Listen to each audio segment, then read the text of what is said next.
Nagkilos protesta ang iba't ibang grupo ng manggagawa kasabay ng unang araw ng Mayo na idineklara rin bilang Labor Day. Sa naturang pagkilos, idinadaing ng ilang grupo ang kabiguan ng Wage Rationalization Act of 1989.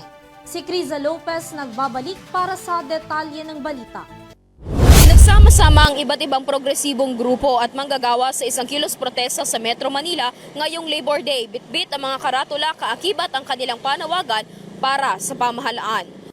Kabilang narito ang nakabubuhay na sahod para sa mga manggagawa, pagbasura sa Public Utility Vehicle Modernization Program ng pamahalaan at pagbasura sa planong pagrerebisa ng 1987 Constitution.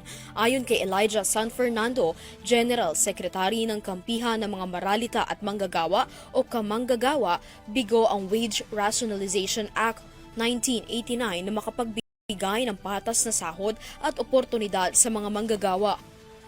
Binigyang diin ni San Fernando ang hindi makatarungang provincial rate. Hindi na ro kasi nagkakaiba ang gastos ng paninirahan sa Metro Manila at sa mga probinsya, gayong walang pagkakaiba sa mga trabaho ng mga Pilipino.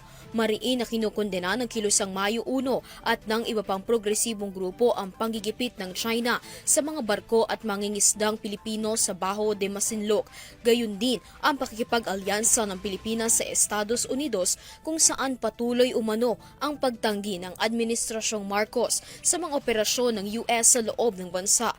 Giit ng mga ito, hindi raw sagot ang charter change upang maging maunlad ang ekonomiya ng Pilipinas.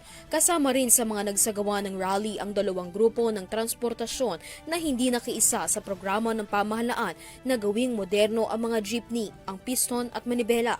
Naniniwala ang dalawang grupo na isang pasakit para sa mga tsuper at pahirap sa mga manggagawa ang kagustuhan ng gobyerno.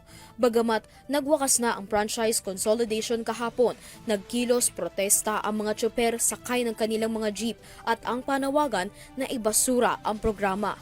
Samantala, dahil sa init ng kaganapan, 6 na relihista ang inaresto ng mga otoridad matapos tangkain na makalapit sa Embahada ng Estados Unidos sa Callao Avenue.